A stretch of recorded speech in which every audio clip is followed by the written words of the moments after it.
如何在 HP LaserJet Pro P1106 Plus 和 P1108 Plus 打印机系列上更换碳粉盒？在显示碳粉不足消息的时候，更换碳粉盒。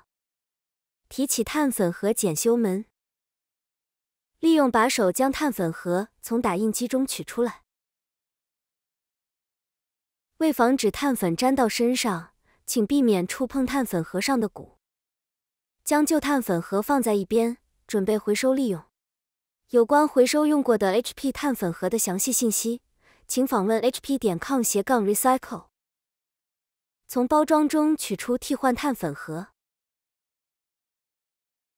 抓住碳粉盒的两侧，轻轻摇晃碳粉盒5-6次，使碳粉在碳粉盒内部均匀分布。拉动橙色拉片，从碳粉盒中取出保护膜。将碳粉盒滑入其在打印机中的插槽内，直至卡入到位。关闭碳粉盒检修门。现在您可以继续打印。在 HP Support YouTube 频道上查找更多有用视频。